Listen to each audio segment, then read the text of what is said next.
ಆತ್ಮೀಯ ವಿದ್ಯಾರ್ಥಿಗಳೇ, ನಿಮಗೆಲ್ಲರಿಗೂ ಮತ್ತೊಮ್ಮೆ ನಮ್ಮ ವ್ಯಾಕರಣದ ತರಗತಿಗೆ ಸ್ವಾಗತವನ್ನು ಕೋರ್ತಾ ಇಂದಿನ ವಿಡಿಯೋ ತರಗತಿಯನ್ನು ಪ್ರಾರಂಭ ಮಾಡೋಣ. ಈ ಹಿಂದೆ ಏನು ನಾವು ತಿಳಿದಿದ್ವಿ ಅನ್ನೋದನ್ನು ಒಂದು ಸ್ವಲ್ಪ ಮೆಲುಕು ಹಾಕಿಕೊಂಡು ಇವತ್ತಿನ ತರಗತಿಗೆ ನಾವು ಹೋಗೋಣ. ಈ ಹಿಂದಿನ ತರಗತಿಯಲ್ಲಿ ಮಕ್ಕಳೇ ನಾವು ಕ್ರಿಯಾಪದಕ್ಕೆ ಸಂಬಂಧಪಟ್ಟಂತೆ ಕ್ರಿಯಾಪದದಲ್ಲಿ ಬರುವಂತಹ ಅರ್ಥರೂಪದ ಕ್ರಿಯಾಪದಗಳ ವಿಧಗಳನ್ನು ನಾವು ನೋಡ್ತಾ ಹೋಗಿದ್ವಿ. ನಿಮಗೆಲ್ಲರಿಗೂ ಕೂಡ ಗೊತ್ತಿರಬೇಕು, ಅದರಲ್ಲಿ 3 ಪ್ರಮುಖವಾದ ವಿಧಗಳು ಬರ್ತವೆ ಅರ್ಥರೂಪದ ಕ್ರಿಯಾಪದಗಳಲ್ಲಿ. ಯಾವುವು ಈಗಾಗಲೇ ನೋಡಿದಿರಿ, ಇಲ್ಲಿದಾವೆ, ಗಮನ ಕೊಡಿ. 1ನೇದು ವಿಧ್ಯರ್ಥಕ ಕ್ರಿಯಾಪದ, 2ನೇದು ನಿಷೇಧಾರ್ಥಕ ಕ್ರಿಯಾಪದ, ಹಾಗೆಯೇ 3ನೇದು ಸಂಭವನಾರ್ಥಕ ಕ್ರಿಯಾಪದ ಅನ್ನುವ 3 ಮುಖ್ಯ ವಿಧಗಳು ಬಂದದ್ದನ್ನು ನಾವು ಗಮನಿಸಿದ್ದೀವಿ. ಅದರಲ್ಲಿ ಈಗಾಗಲೇ ಹಿಂದಿನ ವಿಡಿಯೋದಲ್ಲಿ ಮೊದಲನೆಯ ವಿಧವಾಗಿರತಕ್ಕಂತಹ ವಿಧ್ಯರ್ಥಕ ರೂಪದ ಕ್ರಿಯಾಪದವನ್ನು ನಾವಾಗಲೇ ನೋಡಿದ್ದಾಗಿದೆ.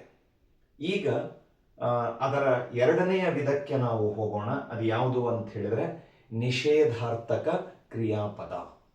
ಅರ್ಥರೂಪದ ಕ್ರಿಯಾಪದಗಳಲ್ಲಿ 2ನೆಯ ವಿಧವಾಗಿರತಕ್ಕಂತಹ ಯಾವುದದು ನಿಷೇಧಾರ್ಥಕ ಕ್ರಿಯಾಪದದ ಬಗ್ಗೆ ನಾವಿವತ್ತು ತಿಳಿತಾ ಹೋಗೋಣ.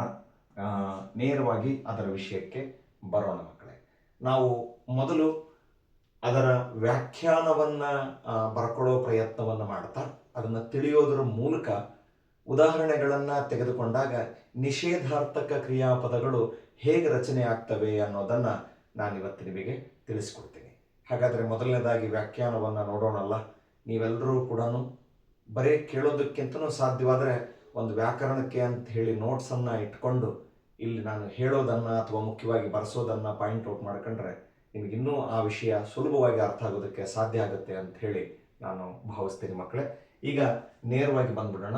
ಏನು ನಿಷೇಧಾರ್ಥಕ ಕ್ರಿಯಾಪದ, ಅದರ ವ್ಯಾಖ್ಯಾನವನ್ನು ಮೊದಲು ಗಮನಿಸೋಣ ಮಕ್ಕಳೇ.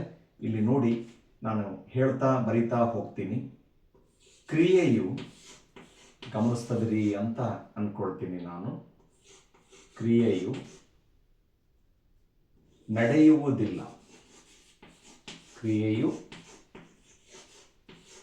ನಡೆಯುವುದಿಲ್ಲ ಎಂಬರ್ಥವನ್ನು, ಕ್ರಿಯೆಯು ನಡೆಯುವುದಿಲ್ಲ ಎಂಬರ್ಥವನ್ನು ಸೂಚಿಸುವಲ್ಲಿ ಅಥವಾ ತೋರುವಲ್ಲಿ, ನೀವು 2ರಲ್ಲಿ ಯಾವುದನ್ನ ತಗೊಂಡ್ರೂ ಕೂಡ ತಪ್ಪಿಲ್ಲ ಮಕ್ಕಳೇ. ಕ್ರಿಯೆಯು ನಡೆಯುವುದಿಲ್ಲ ಎಂಬರ್ಥವನ್ನು ಸೂಚಿಸುವಲ್ಲಿ ಅಥವಾ ತೋರುವಲ್ಲಿ,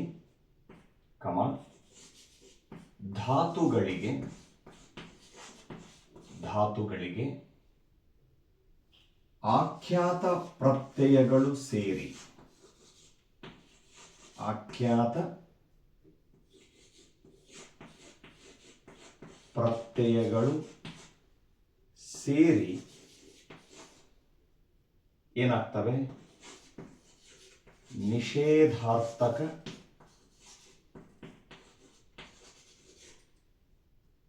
ಕ್ರಿಯಾಪದಗಳು, ನಿಷೇಧಾರ್ಥಕ ಕ್ರಿಯಾಪದಗಳು ಎನಿಸುವವು.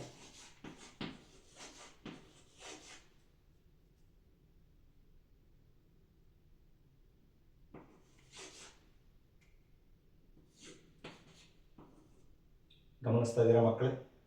ಯಾವುದ್ರ ಬಗ್ಗೆ ಹೇಳ್ತಾ ಇದ್ದೀನಿ ಇವತ್ತು ನಾನು ಅಂದರೆ ನಿಷೇಧಾರ್ಥಕ ಕ್ರಿಯಾಪದ. ಹಾಗಂದ್ರೆ ಏನು? ಇಲ್ಲೇ ಇದೆ, ಬಹಳ ನೇರವಾಗಿದೆ ಮಕ್ಕಳೇ. ಇಲ್ಲಿ ನೋಡಿ, ಕ್ರಿಯೆ ಅಂದ್ರೆ ಏನು? ಕ್ರಿಯಾಪದಗಳನ್ನು ಮಾಡ್ತಾ ಬಂದಾಗಿಂದನೂ ನಾನು ನಿಮಗೆ ಹೇಳ್ತಾ ಬಂದಿದ್ದೀನಿ. ಕ್ರಿಯೆ ಅಂದ್ರೆ ಕೆಲಸ. ಇಲ್ಲಿ ಕೆಲಸ ಏನಾಗುತ್ತೆ ಅಂತ ಹೇಳಿದ್ರೆ ಸ್ಪಷ್ಟತೆ ಇದೆ, ಸ್ಪಷ್ಟವಾಗಿದೆ. ನಡೆಯುವುದಿಲ್ಲ, ಇಲ್ಲಿ ಏನು ನಡೆಯುವುದಿಲ್ಲ? ಕೆಲಸ ಅಥವಾ ಕ್ರಿಯೆ ನಡೆಯುವುದಿಲ್ಲ ಅನ್ನುವುದನ್ನ ಹೇಳುವಾಗ ನೋಡಿಲಿ, ಎಂಬರ್ಥವನ್ನ ಸೂಚಿಸುವಲ್ಲಿ ಅಥವಾ ತೋರುವಲ್ಲಿ ಏನುಗಳಿಗೆ ಏನು ಸೇರ್ತವೆ? ಇಲ್ಲಿದೆ ನಾನು ವಿದ್ಯಾರ್ಥಕ ರೂಪದಲ್ಲೂ ಕೂಡ ಹೇಳಿದ್ದೀನಿ, ಈಗ ನಿಷೇಧಾರ್ಥಕ ರೂಪದಲ್ಲೂ ಕೂಡ ಹೇಳ್ತಾ ಇದ್ದೀನಿ, ಮುಂದೆ ಸಂಭವನಾರ್ಥಕ ರೂಪದಲ್ಲೂ ಅದೇ ವಿಷಯ. ಧಾತುಗಳಿಗೆ ಏನು ಸೇರ್ತವೆ? ಆಖ್ಯಾತ ಪ್ರತ್ಯಯಗಳು ಸೇರಿ ಎಂತಹ ಕ್ರಿಯಾಪದಗಳು ಉಂಟಾಗ್ತವೆ? ನಿಷೇಧಾರ್ಥಕ ಕ್ರಿಯಾಪದಗಳು ರಚನೆ ಆಗ್ತವೆ. ಅಂದರೆ ಸಂಪೂರ್ಣವಾಗಿ ಕ್ರಿಯೆಯು ನಡೆಯುವುದಿಲ್ಲ, ಕೆಲಸ ನಡೆಯುವುದಿಲ್ಲ ಎನ್ನುವುದನ್ನು ಹೇಳುವಂತಹ ಕ್ರಿಯಾಪದಗಳೇ ಎರಡನೇದು. ಯಾವುದದು? ನಿಷೇಧಾರ್ಥಕ ಕ್ರಿಯಾಪದಗಳು. ಈಗ ನಾವು ಅದನ್ನ ಉದಾಹರಣೆಯ ಜೊತೆಗೆ ಗಮನಿಸ್ತಾ ಹೋಗೋಣ ಮಕ್ಕಳೇ. ಇಲ್ಲಿ ಎಲ್ಲರೂ ಕೂಡ ಸರಿಯಾಗಿ ಗಮನಿಸ್ರಿ. ನಿಷೇಧಾರ್ಥಕ ಕ್ರಿಯಾಪದಗಳು ಹೇಗೆ ರಚನೆ ಆಗ್ತವೆ? ಒಂದನೇದು, ಒಂದು ಉದಾಹರಣೆ ಇಲ್ಲಿ ನೋಡಿ. ರಾಮನು ಹಣ್ಣನ್ನು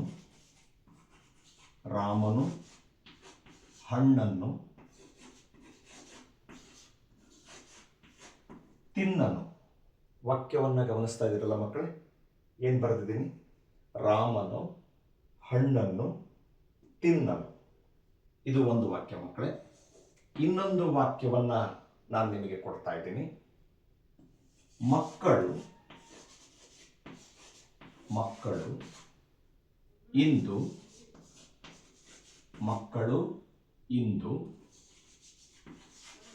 ಶಾಲೆಗೆ ಬಾರರು. ಮಕ್ಕಳು ಇಂದು ಶಾಲೆಗೆ ಬಾರರು. ಹಾಗೆಯೇ ಮತ್ತೊಂದು ಉದಾಹರಣೆ ಇಲ್ಲಿ ನೋಡಿ. ಸೀತಾ ಹಾಡನ್ನು ಹಾಡಳು.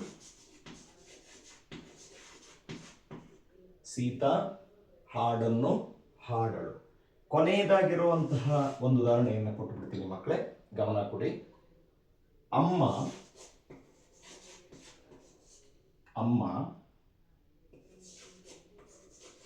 ಅಡುಗೆಯನ್ನು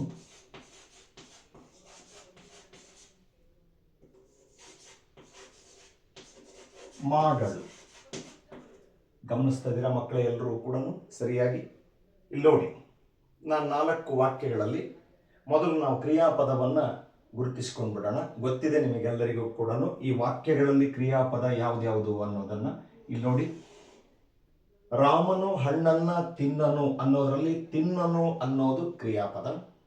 ಹಾಗೆಯೇ ಮಕ್ಕಳು ಇಂದು ಶಾಲೆಗೆ ಬಾರರು ಅನ್ನೋದು ಕ್ರಿಯಾಪದ.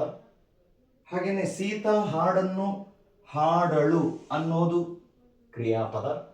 ಹಾಗೆಯೇ ಅಮ್ಮ ಅಡುಗೆಯನ್ನು ಮಾಡಳು ಅನ್ನೋದು ಕ್ರಿಯಾಪದ.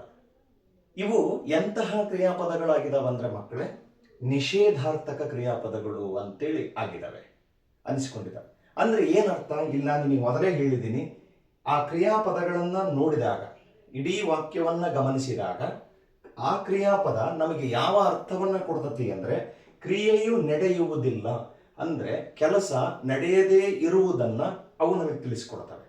ಬೇಕಾದ್ರೆ ಇಲ್ಲಿ ಗಮನಿಸಿ ನೋಡಿ. ರಾಮನು ಹಣ್ಣನ್ನು ತಿನ್ನನು. ರಾಮನು ಹಣ್ಣನ್ನ ತಿನ್ನುವುದಿಲ್ಲ, ಹಣ್ಣು ತಿನ್ನುವ ಕೆಲಸ ನಡೆಯೋದಿಲ್ಲ, ರಾಮ ಹಣ್ಣನ್ನು ತಿನ್ನೋದಿಲ್ಲ ಅನ್ನೋದನ್ನ ಅದು ಹೇಳ್ತಾ ಇದೆ. ಹಾಗಾದ್ರೆ ಇಲ್ಲಿ ಧಾತುಗಳು ಹೇಗೆ ಸೇರಿದಾವೆ ತೋರಿಸ್ತೀನಿ ನೋಡಿ. ತಿನ್ನನು ಅನ್ನೋದರಲ್ಲಿ ತಿನ್ನು ಅನ್ನೋದು ಧಾತು, ಗೊತ್ತಿದೆ ನಿಮಗೆಲ್ಲರಿಗೂ ಕೂಡ. ಅದರ ಜೊತೆಗೆ ಏನು ಸೇರಿದೆ? ಅನು ಅನ್ನುವಂತಹ ಆಖ್ಯಾತ ಪ್ರತ್ಯಯ ಅದರ ಜೊತೆಗೆ ಸೇರಿದೆ.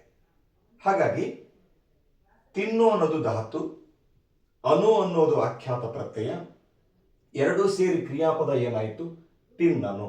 ರಾಮನು ಹಣ್ಣನ್ನ ತಿನ್ನನು. ಇದನ್ನು ನೀವು ಬೇಕಾದ್ರೆ ಗಿಳಿಯು ಹಣ್ಣನ್ನ ತಿನ್ನದು ಅದಕ್ಕೂ ಕೂಡ ಸೇರಿಸಬಹುದು. ತಿನ್ನದು ಅಂತಂದಾಗ ಇಲ್ಲಿ ಅನು ಬದಲಿ ಏನ್ ಸೇರುತ್ತೆ? ಅದು, ತಿನ್ನದು ಅನ್ನೋ ಪದ ಆಗುತ್ತೆ. ಅದೇ ಇದು ಪುಲ್ಲಿಂಗ ರೂಪದಲ್ಲಿ, ಇದನ್ನು ನೀವು ಬೇಕಾದ್ರೆ ಸ್ತ್ರೀಲಿಂಗ ರೂಪದಲ್ಲೂ ಕೂಡ ಬದಲಾಯಿಸ್ಕೋಬಹುದು. ಏನದು? ರಾಧಾ ಹಣ್ಣನ್ನ ತಿನ್ನಳು. ಅವಾಗ ಸ್ತ್ರೀಲಿಂಗ ರೂಪದಲ್ಲಿ ಅಲ್ಲಿ ಆಖ್ಯಾತ ಪ್ರತ್ಯಯ ಏನ್ ಸೇರುತ್ತೆ ಅಂತ ಹೇಳಿದ್ರೆ ಅಳು ಸೇರುತ್ತೆ. ಗಿಳಿಯು ಹಣ್ಣನ್ನ ತಿನ್ನದು ಅಂತಂದಾಗ ಅದು ಆಖ್ಯಾತ ಪ್ರತ್ಯಯ ಏನು? ಅದು. ಅದೇ ಬಹುವಚನ ರೂಪಕ್ಕೂ ಕೂಡ ನೀವು ಬದಲಾಯಿಸಬಹುದು. ಮಕ್ಕಳು ಹಣ್ಣನ್ನ ತಿನ್ನರು ಅಂತ ಆಗುತ್ತೆ. ಏನಾಗುತ್ತೆ? ತಿನ್ನರು. ತಿನ್ನರು ಅಂತಂದಾಗ ಅಲ್ಲಿ ಏನ್ ಸೇರುತ್ತೆ? ಆಖ್ಯಾತ ಪ್ರತ್ಯಯ ಅರು ಅನ್ನೋದು ಸೇರುತ್ತೆ. ನಾನು ಈಗಾಗಲೇ ಆಖ್ಯಾತ ಪ್ರತ್ಯಯಗಳ ಬಗ್ಗೆ ನಿಮಗೆ ಸುವಿಸ್ತಾರವಾಗಿ ಹೇಳಿದ್ದೀನಿ.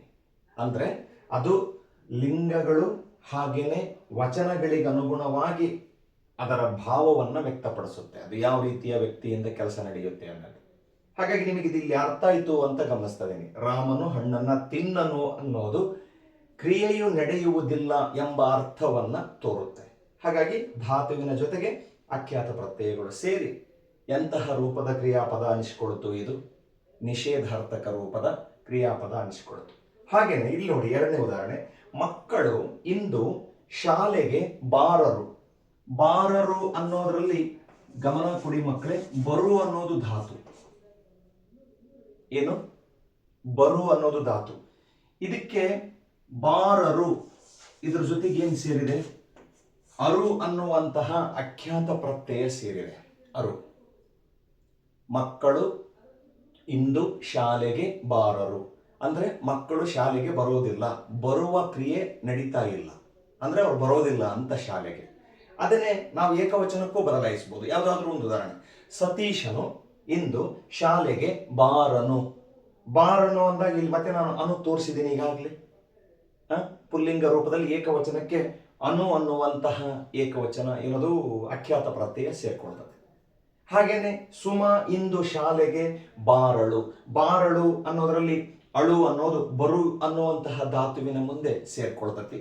ಅವಾಗ ಅದು ನಿಷೇಧಾರ್ಥಕ ರೂಪದ ಕ್ರಿಯಾಪದವಾಗಿ ರಚನೆಯಾಗುತ್ತೆ. ಮುಂದಿನ ಉದಾಹರಣೆಯನ್ನು ಗಮನಿಸಿ. ಸೀತಾ ಹಾಡನ್ನು ಹಾಡಳು.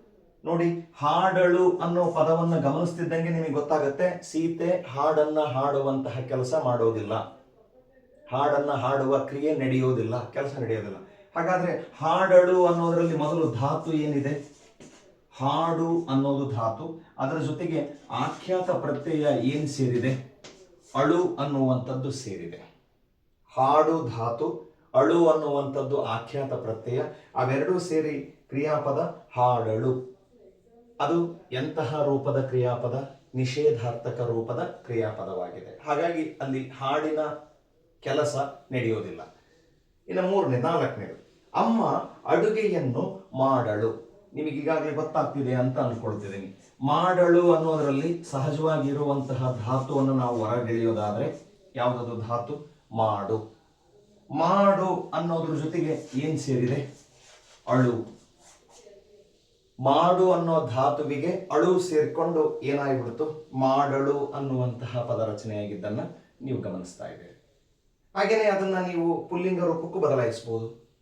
ಏನು? ರಮೇಶನು ಕೆಲಸವನ್ನ ಮಾಡನು. ಅರ್ಥ ಆಗ್ತಿದೆ ಅಂತ ಅನ್ಕೊಂಡಿದ್ದೀನಿ. ಮಾಡನು ಅಂದಾಗ ಮಾಡು ಅನ್ನೋದು ಧಾತು, ಅಲ್ಲಿ ಪುಲ್ಲಿಂಗ ರೂಪಕ್ಕೆ ಏನ್ ಸೇರ್ಬಿಡ್ತತಿ? ಅನು ಅನ್ನುವಂತಹ ಅಖ್ಯಾತ ಪ್ರತ್ಯಯ ಸೇರ್ಕೊಂಡ್ಬಿಡ್ತತಿ. ಇನ್ನ ಅದನ್ನೇ ಬಹುವಚನಕ್ಕೂ ಕೂಡ ನಾವು ಮಾಡಬಹುದು. ಏನು? ಮಕ್ಕಳು ಕೆಲಸವನ್ನ ಮಾಡರು. ಅವಾಗ ಅಲ್ಲಿ ಮಾಡು ಅನ್ನೋದ್ರ ಜೊತೆಗೆ ಬಹುವಚನದಲ್ಲಿ ಏನ್ ಸೇರುತ್ತೆ? ಅರು ಅನ್ನುವಂತಹ ಅಖ್ಯಾತ ಪ್ರತ್ಯಯ ಸೇರ್ಕೊಂಡು ಕ್ರಿಯೆ ನಡೆಯದೇ ಇರುವುದನ್ನ ಅದು ಅಲ್ಲಿ ಸೂಚಿಸ್ತದೆ. ಹಾಗೇನೆ ಅದನ್ನು ನಪುಂಸಕ ಲಿಂಗಕ್ಕೂ ಕೂಡ ಬದಲಾಯಿಸಬಹುದು.